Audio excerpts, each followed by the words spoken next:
UFC 313 is officially in the books, and Magomed Ankalaev is now the UFC light heavyweight champion after I sat up here for months and months and months. And I told you guys, I have never picked against Alex Pereira since he has been in the UFC. I've been watching this guy for a number of years in kickboxing. I know his style like the back of my hand, and I saw Magomed as a guy that was going to be an issue for Petrosyan Pereira when it came to the striking, when it came to the clinch work, when it came to the grappling, which, by the way, Pereira's takedown defense was absolutely spectacular last night. So we're going to talk about all of that in this video. But I got to clap it up for just a second, man, because for the first time, I clean swept this card. I got every single pick correctly. Now, some of them I thought were going to be, maybe a finish here, maybe a decision there, or whatever. But in terms of the winners, I clean swept this card. So I thought that was pretty cool. I haven't done that before. So it's hard to pick these fights, man, especially on the prelims. It feels like anything can go. Now, having said that, Myron Santos, he didn't beat Francis Marshall, dog. I mean, maybe I got to watch that fight back to see if I'm missing something. But so I got a little lucky there. And I did think Ozzy Diaz won that fight. I thought he landed more damage. Either way, that was a close fight. That wasn't a robbery. Again, close fights are not robberies. But the Francis Marshall one, I thought Francis did enough. Maybe Santos landed more damage or something. I don't know. But either way, this was a pretty good card, man. This was a pretty good card, and I was worried because, we come into fight day, Gutierrez versus Castaneda falls off, and then Blades versus Kuniev falls off, and I was like, I was really looking forward to that Blades versus Kuniev fight. I was like, is Rizvan this good, or is Blades going to put a halt to this? So, there was a lot of intrigue there. So anytime we have fights fall apart on fight day, it kind of is a little bit of a, oh no, it's going to be one of these kinds of cards. And overall, we saw some very, very strategic performances on the main card. We saw some good finishes. I'm excited to talk about this. Let's hop into it, starting with the main event. This is what everyone wants to talk about, man. Alex Pereira versus Magomed Ankalaev. So coming into this fight, I had been very, very, very, very adamant about how I saw this fight playing out. I did see a scenario in where Magomed could find a finish, and we almost saw that, right? I believe it was the second round.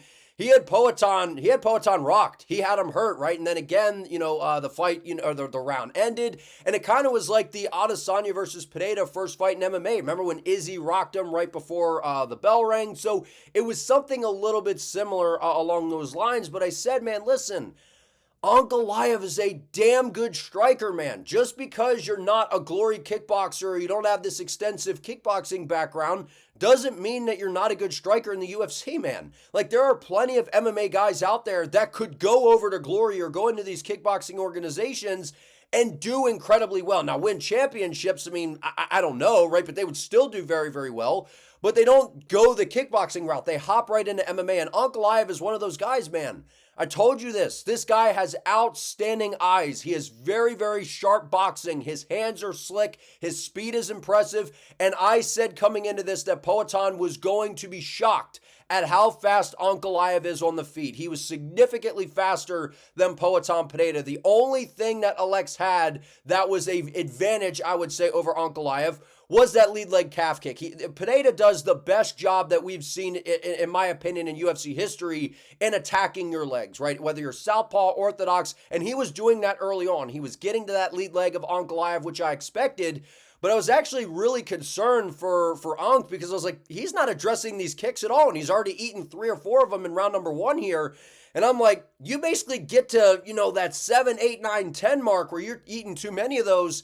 You're gonna be buckling around in the octagon and not being able to move. And I'm like, that's gonna be a problem here, because if Magomed has to resort to the grappling, he's not gonna have the same spring in that lead leg. And what we saw from Petrosyan Pereira, I want to give him his due first, because his takedown defense was absolutely spectacular last night. It was absolutely spectacular. He defended, I think, every single takedown. I mean, I think it was, Magomed basically initiated, up against the fence, 11 times or whatever it was. He was not able to take Pereira down. I mean, and I figured coming into this, look, Alexis had a lot of time to kind of prepare for this Ankalaev fight, right? This has been something that's kind of been waiting in the wings. He's had multiple different fights, different camps. He's been working with Glover Teixeira. And Glover's not going to sit down and say, look, Alex, we're going to teach you how to be a wrestler from the ground up, right? I don't think that that's what they did. They're like, look, we know what you are. You're a world-class striker. We want the fight to be on the feet. So if guys are going to try to take you down, I'm going to give you the cliff notes when it comes to the grappling. Digging for underhooks, getting to the whizzer, getting to that tie, ripping guys off, and getting your back off the fence and getting into space. And I actually thought that this was actually a solid version of Pereira that we saw in there. I thought he actually looked more athletic than usual. I know that Pereira is a gifted athlete, obviously, but at times his footwork and his movement in there just looks a little labored and a little lazy at times, especially when he's moving laterally.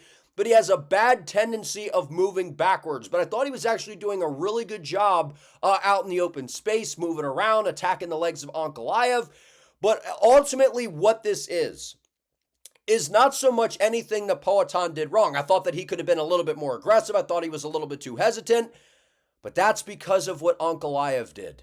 That's because of what Magomed Ankalaev did. The game plan. Everyone's going to talk about, whether it was a robbery, it was this, it was that. I don't give a shit about that. It was a close fight. It was a very competitive fight, which is why I wanted this fight the entire time. People are like, you're biased. You just want Ankalaev to get a title fight. This is why I wanted the fight. It was close. It was competitive. It was the two best guys in the weight class competing against each other. Number one versus the champ. This is what you get. A very competitive fight that has people talking where they're on one side of the fence. I'm here to tell you that I thought Ankalaev won the fight, and Pereira did a very good job in this fight, and it was a very competitive fight.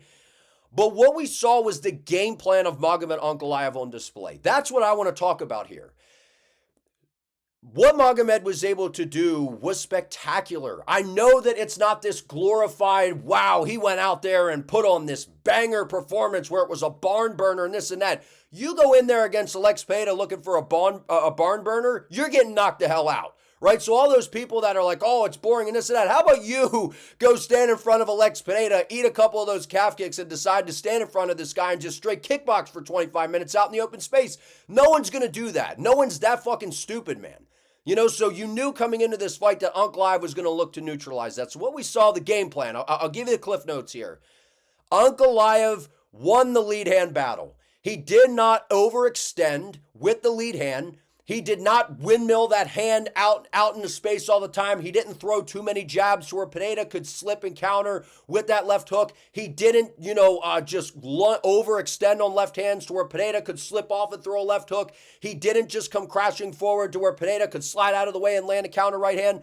Magomed Ankalaev fought very composed, very shelled. He was either, very shelled and he had his chin tucked at all times while he was moving forward. He was switching stances to try to kill that calf kick and kind of make Alex go, okay, what's he doing here? How am I going to attack him? Because whenever you're switching stances, your opponent almost has this freeze for a second. They're like, okay, now my options change. You went southpaw orthodox. So Ankalaev was keeping him guessing. He was moving, switching stances. He was giving him some different looks and he was getting to him with the shifting combinations, which I told you was going to be a key factor. Throw that left hand, step forward, right hand around the guard. And then as we all know, that piston left hand of Magomed Ankalaev is speedy, it's sharp, and it is a missile. And when he throws it and he commits, it lands and it hurts guys. And he got Pereira's respect on the feet, which was the difference in this fight. He earned Pereira's respect on the feet. And I told you that was going to happen, man. If Khalil Roundtree is landing on Alex Pereira, Magomed Ankalaev is certainly landing on Pereira because Ankalaev has very speedy hands. He's got sharp boxing,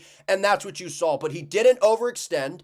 He didn't give what Teddy Atlas says, right? You have to be a co-conspirator when you're fighting Alex Pereira, which means if you get lured into the trap of Alex Pereira, that's how you basically are part of your own demise against Pereira. If you start reaching, if you start overextending and leaving your chin out there, that's when you get clipped with the left hook. When you come rushing in or lunging in, that's how you get knocked the hell out. Ankalaev said, I'm not doing any of that. I'm going to fight very composed. I'm not going to overextend on shots, and I'm going to pressure this guy. When is the last time that you have seen Pereira on the back foot that much, man? I know he was on the back foot against Yuri at times, especially in fight number one. I know Izzy in the second fight was a lot more forward, and that was what Izzy said in the rematch. I got to be more aggressive. I got to move forward. I got to put this guy on the back foot because I told you this as well.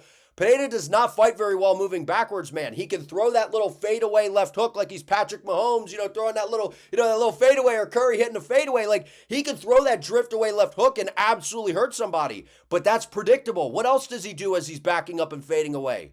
Right? What else does he do? And, so when I look at this fight, this was the game plan of Magomed Ankalaev. He fought very composed, very intelligently, and didn't give Pereira those windows of opportunity. How many left hooks did you see? Very few. He was controlling the lead hand. Ankalaev was trapping that lead hand. And then when it wasn't, he was shielding with his lead hand. He was so ready for the left hook, and he said that in the countdown. We know that Alex is going to throw the left hook, right? Basically, and he had said all week, he's like, we have the plan for that. We know what we're going to do. And then pushing him up against the fence, mixing in the clinch work. And he was not able to take Alex down, which I was surprised about that, because I really thought that Ankalaev was going to be able to take him down, land some ground and pound. We didn't see any of that, which credit to Alex Pereira. He's a big, strong guy. He clearly has been improving his takedown defense, which was incredibly impressive. But Ankalaev wore him, just pushed him up against the fence, turned it into that dirty boxing, type of range, was landing some good shots in close. And that is exactly what you have to do to beat Alex Pereira. If you're going to stand out in the open space for 25 minutes with this guy, it's just one shot that you don't see coming, and it's going to put you away. And that's what he's done. I said this before coming in. In all of Pereira's 5-round fights, none of them have seen the judges' scorecards until now. All of them were finishes. He either got KO'd by Izzy or he KO'd everybody else. So for 25 minutes, if you want to stand out in the open space, you're going to get caught at some point. Ankalaev said, to hell with that. I'm going to push you up against the fence, especially as I started to find success on the feet and earn your respect. Now I'm going to pressure you. Now I'm going to back you up because you're not the same guy moving backwards as moving forward. And you saw that when Petrosyan was kind of marching him down, and it's like that scary Pereira where he's got that look in his eye. He looks like he's trying to land a big shot. He's a different fighter. He's letting those calf kicks off. He's throwing those high kicks. He's, jabbing to the body. He's trying to look for the left hook. But when you have him moving backwards, he's a different guy, man. He's a different guy, and his hands were here. He wasn't moving his head well, and that's when Ankalaev caught him. And I told you the speed of Ankalaev was going to shock people, and it was going to shock Alex Pereira. I think Pereira was very shocked by the striking of Ankalaev. The front kicks up the middle. Ankalaev was landing some good leg kicks of his own. He was working that lead leg of Pereira as well. So I told you coming into this, man, Ankalaev is an elite MMA striker. He absolutely is. And I knew that he could come in here and do very well in the striking against Pereira, but you saw, if he was going to win this fight, it couldn't just be out in the open, we're going back and forth, you go, I go type of kickboxing fight. He was going to have to mix in some clinch work, some grappling, take some of the explosiveness away, keep Alex guessing, because when you have the threat of the takedown or a grappling threat, it changes things a lot, man. We saw it. Remember when Usman KO'd Masvidal in the rematch? Remember O'Malley versus Merab? Just having that takedown in your back pocket, even feinting level changes, pushing guys up against the fence. The guy that's the striker, the guy that wants to keep the fight on the feet, that does not want to get taken down, it makes him a little bit more hesitant to pull the trigger. So that is what we saw, was a well-executed game plan by Magomed Ankalaev. His team deserves a lot of credit because he was very disciplined, because we've seen at times Ankalaev can be a little undisciplined in there. He can start reaching. He can start making some decisions that are a little questionable. We didn't see any of that in this fight. We saw a very high fight IQ display, from Magomed Ankalaev. This was a perfect strategy and performance to go out there and beat Alex Pereira. If he was going to do it, this is kind of how I saw doing it. Maybe he could, find a finish in there if he was able to take him down, land some ground and pound, almost had him out on the feet. Great performance by Magomed Ankalaev. The pressure, the striking, mixing in the clinch work, wearing on him, keeping him guessing, taking away some of that explosiveness, not allowing things to just take place out in space where Pereira thrives. Brilliant performance by Magomed. I know people are going to complain it wasn't this crazy barn burner or anything like that. You can't have a barn burner with Peloton, man. You can't have a barn burner. Ask Yuri Prohaska. You want to have a barn burner with him? You're going to get KO'd. Ask Khalil Roundtree. Ask Jamal Hill. You want to go have a barn burner out in space with Pereira? You're getting knocked the hell out. Ankalaev knew that. Didn't overextend. Straight shots down the middle. Shit lands, man. That's why I say up here, I'm like, listen, good technique, straight shots, front kicks, those type of things, they find the target. Great performance by Ankalaev, man. Very, very, very, very, very impressive. I was impressed. I know people are going to say it was boring. He was just holding him up against the fence. Takes control, man. Takes control. That's an element of the grappling. Pereira, those are moments where, you saw him get off the fence. We saw some good things from Peloton Pereira. The kicks were landing. Ankalaev mixed it up well. Had a good game plan. Kept Pereira guessing. Didn't allow things to take place out in space. Great performance of Magomed Ankalaev. Happy for the guy, and I figured that this was the guy that I told you, this is the guy at 205 that would beat Alex Pereira. Co-main event, Justin Gaethje versus Rafael Fiziev. I keep wanting to call him Rafael Fiziev. Anik made the same mistake too, so it's not just me. This was a great performance by Justin Gaethje, right? Coming off of that KO loss to Max Holloway, I know everyone was kind of sweating bullets. We're like, oh man, like every time Fiziev would kind of explode in, I'm like holding my breath. I mean, I felt like I couldn't breathe during the co-main event and the main event. I was like taking like one breath per round. I'm like, because I was so nervous for what was going to happen, because in the main event, it felt like anyone could get starched at any minute. And then in this fight, it just felt like Gaethje, if he got rocked with a shot, it's like, are we going to see him get flatlined again? Like, I didn't think that was going to happen in this fight, but there was still that element of nerves. And what we saw was a very calm, cool, and collected Justin Gaethje. And I think Fiziev caught him by surprise. He caught everybody by surprise, I think, coming out, mixing in some grappling in the first round, which I actually thought was a good game plan, right? Because no one expected it, to happen, right? So I guess, the element of surprise there. But Justin fought a perfect fight. This was one of the most patient Gaethjes that we've seen. And I know we've talked about the evolution of Gaethje and all this and that, but a lot of that has to do with just not being so reckless, not going so ooga booga, hands up, just, getting all wild and stuff. He stayed within himself. He never really overextended. Now, he was dipping his head and ducking down off to the right, which I've said time and time again, that is Gaethje's worst habit, man. And I know he likes to bob and weave and get to the inside and look for those uppercuts that he, was landing beautifully on Fiziev. That's Gaethje's money shot, man. He'll get that tie, with his left hand there and boom, and launch those uppercuts, which early on, Fiziev was doing a good job. He was nullifying that. He was neutralizing that. He knew that that's Gaethje's best shot in close. So Fiziev was grabbing that right hand, that right wrist, not letting it go to not let those uppercuts, fly from Gaethje. But this was a very patient performance by Gaethje. He didn't use the jab enough. I thought that if Gaethje used the jab enough, he could have won this fight even easier, right? Trevor Whitman was calling for the jab. Gaethje just wouldn't throw it. I don't understand why, because he had a ton of success with it, especially in the third round, against, between these guys the first time they fought. So, but great performance by Gaethje, right? We didn't see a ton of leg kicks, which I figured Fiziev with that Muay Thai style was going to be more prepared than the first time around. Happy to see Justin Gaethje back in the win column, man. Gaethje is just like everyone said, your favorite fighter's favorite fighter. He's so fun to watch. Every fight that Gaethje has is going to be entertaining. And you don't get to leave a Gaethje fight without taking some sort of damage, right? Whether it's your leg, whether it's your face getting banged up, those uppercuts were nasty. He even landed a good right hand in there as well.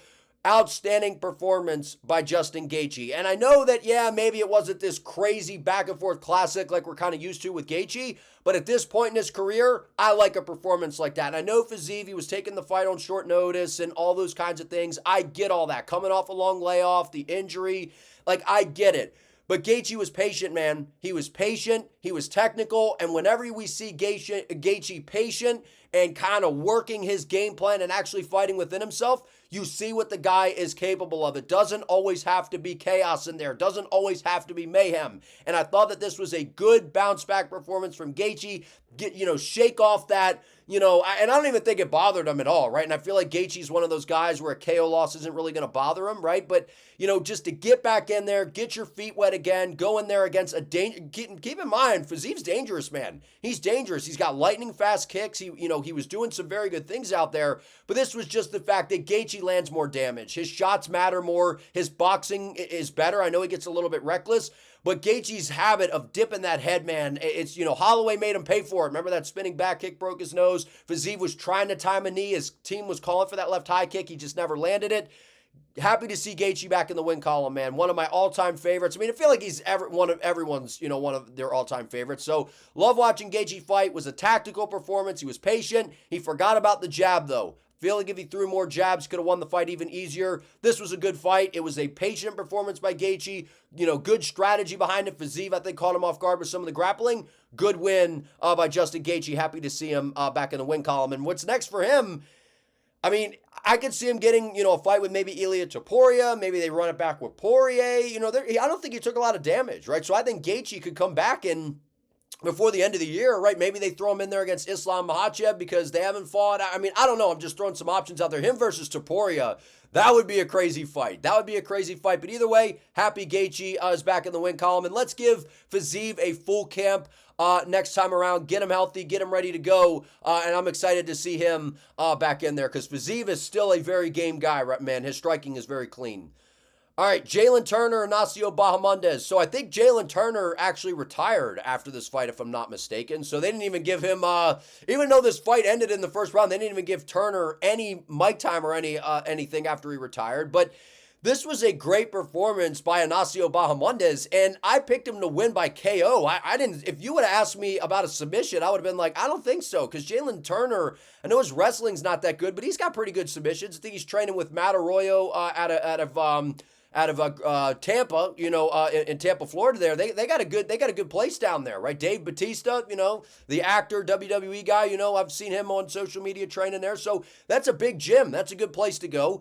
Matt Arroyo, he's very high level when it comes to the jiu-jitsu. Very good coach, and I feel like he's been a good influence in the corner of Jalen Turner. So to see Bahamondes sub him, I was shocked. I was kind of surprised, but I guess with Jalen Turner, it feels like if this guy's going to lose a fight in a way you wouldn't expect, that's how he's going to lose it. Like, if you feel like Jalen Turner's going to get KO'd, he's probably going to get subbed. Like, that's just kind of how it feels. But Bahamondes is a problem, man. I love watching Ignacio fight. I think that his striking is very clean on the feet. Those high kicks are lightning fast. We saw Jalen try to get in his face early on.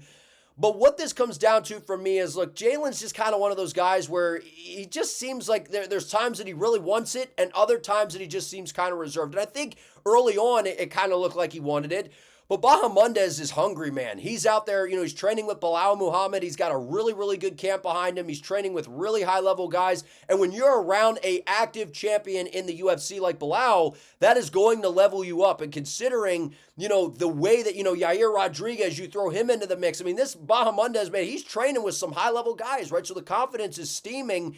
And to go out there and pull off a sub against a ranked guy in Turner, very impressive, because I feel like everyone was like, this is either going to be a back and forth kickboxing fight to where we see a decision or we see somebody get a finish. Bahamondes pulling off a submission, I didn't see that coming in this fight. I didn't think that was going to happen in this fight. I thought we were going to see a back and forth kickboxing fight. Either way, it was slick. It was sneaky. It was surprising. He kind of, dropped down, pulled guard, I believe, right? So I was shocked. I'm like, what's Bahamondes doing here, man? And then he went, threw up a triangle. He grabbed that leg, pulled it under, and I'm like, it's a wrap, man. Very, very slick stuff from Ignacio Bahamondes. His corner was telling him, I think Bilal was like, get back to the fence.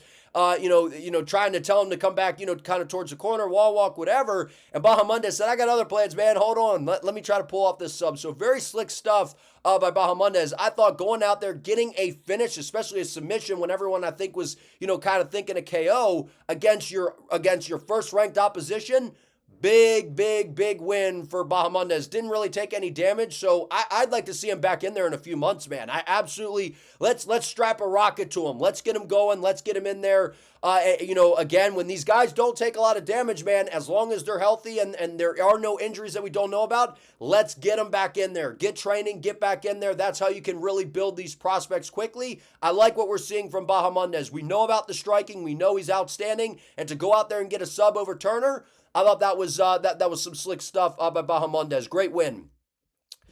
Amanda Lemos, Yasmin Lucindo, one of the worst main card fights we've ever seen. This fight was absolutely atrocious. It was terrible, and that's why I was like, look, this shouldn't be on the main card. It feels like, we had the crazy KO, which we'll talk about in a second with Mauricio, and then we get this just absolute snoozer, right? And it's nothing worse than that, right? When everyone's like, whoa, this KO, man, like, did you see that? And like everyone's on social media, it's viral, it's going everywhere, and then we get this shit. We get a snoozer, we get a bathroom break, I almost fell asleep, actually. I had to actually get up from laying down and sit forward because this almost put me to sleep. I mean, but this is what I said. Look, I picked Lemos by decision. I figured that she was going to win this fight and pull this up because Lucindo's not better than her anywhere, right? And if Lucindo was going to have any advantage, it was the grappling. And she didn't have the advantage in the grappling at all. I know she had the top position in the third round and had some control time there, but then Lemos eventually reversed, right? And in the first two rounds, you just saw Amanda stronger, right? She has solid grappling. She's got more power on the feet. I knew Lucindo's not going to try to strike with her on the feet.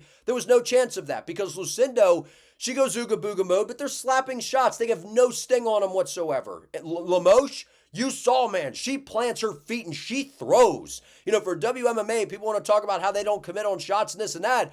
Not Amanda Lemos, man. She's a finisher, and she has some good, a good guillotine, some good submissions, but she's got some power on the feet. I like what we saw from Amanda Lemos on the feet in those windows, right? There wasn't a whole lot of it, and she was just stronger than Lucindo. Overall, terrible fight. Awful fight, and then the clapper went off, and they basically ended the fight, a few seconds short or whatever, which I thought that was hilarious. Everyone's like, we've seen enough, man. The commission's like, we've seen enough. End this shit. Please put us out of our misery. I mean, this fight, it was boring. It was terrible. I don't even think, what was it? Lucindo didn't even land a significant shot in round number 1. I mean, does that ever happen? That's embarrassing, right? So again, Amanda was too much too soon. She's more powerful. That's the bottom line. Fight was ass, though. Not much else to say. All right, Bobby King Green versus Mauricio Ruffy. I saw this coming, man. That's why I told you I winced when this fight got announced. I'm like, there's zero chance Bobby Green wins this fight. Zero chance. Mauricio Ruffy, he's McGregor-esque, man. He's got that long, bladed, karate-like style, very light on his feet, sliding in and out of range. No wasted movements. This guy he's not a volume guy at all. Nothing that Ruffy throws is just, I'm just going to touch. No. Everything is power, everything is precise, and everything is set up. He was drilling that spinning wheel kick in the back prior to going out there to the fight, right? Which was, that I always like seeing that when guys are drilling something in the back and they go out and land it in the fight. That throwaway hook that just kind of, builds your momentum right into that spinning heel kick. That was spectacular by Mauricio, and that's exactly what the UFC was looking for. A name in Bobby Green, a guy who's been around. He's a fun guy, his style. He's always going to go in there and put on a show, and he's a name, right? People know who he is. This is what the UFC, I think, was visualizing. Giving Ruffy someone who's going to stand in there, someone who has a very high chance of KOing to open up the pay-per-view so that way they can clip the KO, post it everywhere, make it go viral. That is exactly what I think the UFC was looking for. That's exactly how I envisioned this fight going. I thought it would maybe be like a pull counter or a left hook or something like that, a spinning wheel kick or heel kick, whatever. That was a perfect shot by Mauricio. Nasty KO. He was marching him down. You could tell he had zero respect for anything that Bobby Green was going to throw at him. Marched him down, backed him up against the fence. Bobby Green, I thought maybe he was going to try to mix in a takedown or something to not let Mauricio just snipe at him. Great KO by Mauricio. This guy, they're going to strap a rocket to his back, man, and see if he can take off. Because I've been saying, look, the fighting nerds, Jean Silva, Prates, Bohalio, they have some spectacular fighters. Mauricio Ruffy, he's got the X factor. He's dynamic. He's flashy. The way he moves, all of those things matter when it comes to building a star. This guy has it, man. This guy has it. And he called out Beneil Dariush. I think that's a tough fight, though, because Dariush, I know he's not particularly great on the feet, but the grappling, but we know Ruffy, the guys he's training with, I assume his grappling is pretty good. We haven't seen too much of it in the UFC so far. Mauricio Ruffy, guy's going to be a star, man. I've been saying it this whole time. He has the X factor to him. Dynamic, flashy, incredible stuff from Mauricio Ruffy. Josh Van Ray Tsuruya. Ray Tsuruya has absolutely nothing outside of his wrestling. I would like to see him take some time away, really, really work on the overall MMA skill set. We saw he has, he's pretty good with the wrestling. He does have some things there, but his striking is zero. His submission game is zero. Brother, this guy, what's Ray Tsuruya going to do to you? What's your fear? That you're just going to get taken down and held on the ground and get decisioned? He needs to go back to the drawing board. That's what I think. He's young. Was he 22 years old? That's so young, man. Take some time off. Add some elements to your game. Or give him some step back in competition here. Because Josh Van was a big step up in competition. And I didn't like this matchup. I thought it was an interesting fight because we had a 23-year-old, 22-year-old. Give Josh Van a ranked, exciting opponent, man. Give him like a Kaya Sakura. Give him someone that strikes. Give him someone that you can really put Joshua Van on display, like a Charles Johnson. I know Johnson was able to, finish Van in the third round, but give Van someone exciting. And what you saw from Joshua Van, man, I told you, this guy's takedown defense is so good, man, and it's really improved. And not only, does he have good eyes for stopping the takedowns out in space, but if you do take him down, he'll get back to his feet, man. He doesn't just get taken down and controlled for a fight. So I really like what we saw from Joshua Van. And I honestly think, trying to look at the positives here, because I wanted to see Van against a more exciting opponent, I think this is actually going to pay off in the long run for Van because, he's 23 years old. I think the UFC, after the Charles Johnson loss, are like, okay, let's slow it down a little bit. Let's slowly build him. But to go in there against a good wrestler, a good grappler in Ray Tsuruya, I know he doesn't have a ton of threats, but he's still athletic, right? He's still got a lanky kind of big frame for the division. And to go out there and deal with the wrestling there, I think that that's going to give Van some valuable experience moving forward as he gets into the top tier of the flyweight division. When you face some of those, the grapplers at the top of the division, like an Amir Albazi, like a Tatsuro Taira, like maybe a Pantoja, something along those lines, getting that experience against a guy that does have good grappling, I think that this is going to bode well for Van moving forward, because we see this happen, right? They give him a bunch of strikers, they give these guys strikers, and then when they face their first grappler, they look like a fish out of water, right? So that's not going to be a problem with Joshua Van. Like, everything about the guy, his boxing is slick, landed some good shots. Again, he had to be hesitant because we knew that Tsuruya was going to be diving for the legs the whole fight. Van landed some good front kicks up the middle, mixed in the boxing to the body upstairs, landed some good shots on the chin of Tsuruya.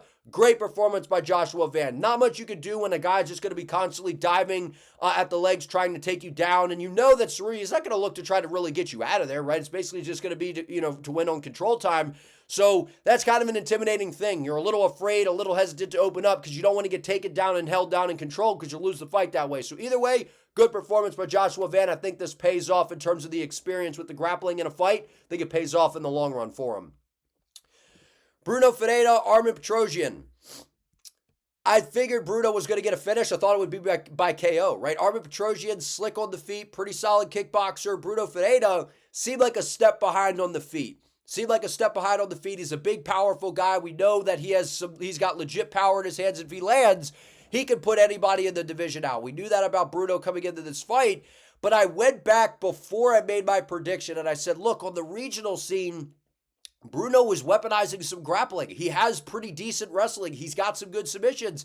And I was like, if there's a fight that he's going to use it, I could absolutely see him using it in this fight. I didn't think he really would, but he pulled that out, man. And anytime you have good striking and things like that, but you have the grappling and you have a submission game in your back pocket and your opposition doesn't, that's a significant advantage. And I think Bruno was like, okay, this is a little dicey on the feet here. The point deduction happened in round number 1 with Armen after, back-to-back low blows. Mark Smith took a point, which I like that, by the way, right? Actually add some, discipline into the fight instead of letting these guys get away with a million fouls. So I actually like that there from Mark Smith, some aggressive refereeing. But I like that, right? That again, Bruno's like, okay, this is a little dicey on the feet. This is close. I'm landing the big, powerful shots, but Armen's kind of picking and poking at me. He's the more technical guy. Let me take the fight to the floor. I think I have an advantage there. And he did a great job, found his submission. So very, very, very good performance by Bruno Ferreira, showing that he is a well-rounded guy. He gets a little reckless, a little ooga-booga, right? Forgets the technique, gets a little wild out there. Good performance by Bruno Ferreira. Happy he got the win, man, because I think he's a very exciting guy in the division. Carlos Leal, Alex Morono. One-sided ass whooping. And this is what I was afraid of for Alex Morono. I'd pick Carlos Leal to win, but again, Morono's a hard guy to get out of there. So I saw where this could possibly go to a decision. But Carlos Leal, he was in zero danger. He went right after Alex with zero respect for anything he was going to do because Morono, he has solid jiu-jitsu, right? That is one thing that I've said. Like Morono, he's a guy that just never weaponizes his grappling enough, right? And I know he doesn't have the best takedowns. He's not a particularly good wrestler. It's more the jiu-jitsu element that he brings. But on the feet, Carlos Leal's way, way more explosive, way more powerful. And I'm like, if you're just going to stand and try to trade with this guy, it's going to be a bad night for Morono. And Leal, he's got good grappling of his own, man. He's a strong guy. He's not just someone that you're going to, bully around in the grappling. So this was a scary loss for Morono. He got destroyed, man. This fight wasn't even close. And that's why I said, if you're losing Nico Price, man, no way are you beating Carlos Leal, who should have beaten Rinat Fakhretdinov. That was a robbery there. But Leal, he's dangerous, he's aggressive, he's confident, and like I said before, he moves forward. He's got that style that's going to draw people in. I like everything about Carlos Leal, man. Dude is dangerous, and he had zero respect, you could tell, for anything that Morono was going to try to do to him. Absolutely steamrolled him. Good performance by Leal. But he was the biggest favorite on the card, and I think that's what I think he was, right? And that's exactly what you're supposed to do. Go out there and steamroll the opposition. Myron Santos, Francis Marshall. So, watching the fight in real time, I thought that this was a robbery. I thought that Francis Marshall won the fight. Now, when you're looking at the striking totals, if these are accurate, Myron Santos did land some nasty leg kicks. He did land some good shots on the feet, and I know Francis Marshall was able to hurt Myron on the feet, whereas Myron didn't really hurt Francis, even though he did land some good shots. But the grappling of Francis, I thought was a little bit of an element there. But it did seem like a robbery in real time, right? I'll have to go back and watch it because Myron was landing a lot of good shots, right? And the judges are going to take into account damage, shots being landed. Are you putting the opposition in any kind of trouble? And I think that that's kind of what the judges saw here. Now, in real time, I thought it was a robbery. Like I said, I got to go back and watch the fight. Let me know what you guys think about this. But to me, it seemed like Francis won the fight. He mixed things together. He was landing some good shots on the feet. That check hook was really, really good. He was throwing that, that left hook and the right hand behind it. Myron Santos doesn't move his head at all. He doesn't move his head at all. I think he's a very talented young fighter. He's got really, really good leg kicks. But Francis started to shut him down. And he kind of exposed that if you can shut down the kicking game to the lead leg that Santos brings, he doesn't have a whole lot outside of that, man. His grappling, his takedown defense is pretty decent, right? He's a scrambly guy, which I pointed that out in my full card breakdown, leading up to this. He's a tricky guy, man, to hold down, right? He finds a way to get back to his feet. He's pretty technical on the feet. He does have some good combinations, and he is a slick striker, right? But I don't think that he's the best striker. I think he's fast. I think he's speedy. I think he's young. I think he's got a lot of room to grow. But I thought Francis won this fight. Fresh off of watching it, live, I thought Francis won. I thought he did enough. He mixed in the grappling, landed some good shots on the feet, had Santos in some serious trouble at one point in the fight. Either way, Santos showed the guy is still very, very green. He's got a lot that he's got to work on, especially when it comes to the striking, because that's his bread and butter. He doesn't move his head at all. Defense isn't particularly good, and if you shut down his kicking game, you can find this guy specifically with the boxing, which is with Francis Marshall showed. But either way, I mean, good for Santos that he got the win, but I thought that Marshall won the fight, though. Last but not least, Jordan Santos and Ozzy Diaz. I thought that Diaz was going to be able to find a finish, which he actually almost did in this fight. And I think going back and watching it, I think that he's going to recognize that, look, man, when I had Santos hurt at that one moment in the fight, his hands were up. They were way up in the air. His elbows were flared. If Ozzy Diaz just would have worked the body through a liver shot and really worked some shots to the midsection, I think he could have gotten Santos out of there, because no matter how durable you are at taking big punishment, to the dome, man, the body can only take so much. And if he could have thrown some front kicks, dug a good hook to the body, I think he could have gotten Santos out of there. But either way, this was a good back and forth by two guys who I do not believe are UFC caliber, at least in the middleweight division. Both of these guys get smoked by any ranked competition right now. These guys are nowhere near the caliber of a ranked middleweight right now, right? And I know that I'm being a little harsh here, but I didn't think that this was that good of a fight. I thought it was a good back and forth in terms of, wow, there's a lot of, guys are landing on each other. No head movement, no defense. Both guys were so predictable, it was almost embarrassing. I mean, we saw no feints, we saw no head movement, zero defense, which again makes for a fun fight, but nothing was technical at all, right? Diaz was landing a pretty good jab. Santos was landing a jab at times, but I thought both guys there was no defense. You go out there and do that against a guy like Joe Pyfer or some of these, guys that aren't even necessarily in the rankings. They're gonna beat up on these guys. So these guys have a lot of room to grow, man. A lot of room to grow. And that's what I said about Santos. He gets a little reckless, doesn't have a ton of pop in his hands. Diaz had zero respect for his power. Big win here for Ozzy Diaz, right? Because his two UFC fights, the one was on the Contender Series, got KO'd by Pyfer at middleweight, then comes back in the UFC, gets finished by Zhang Minyang at light heavyweight. Big win for Ozzy Diaz. He's got some good power. His defense isn't the best, but I thought that he landed the more damaging shots in this fight. This was a close fight. This was not a robbery. I could have seen it going either way, but I thought that Diaz landed the more damaging shots. But if you guys enjoyed this video, please give it a like. Let me know what you guys thought about UFC 313 down in the comments. Don't forget to subscribe to the channel so you do not miss an upload. I would appreciate it. See you next time.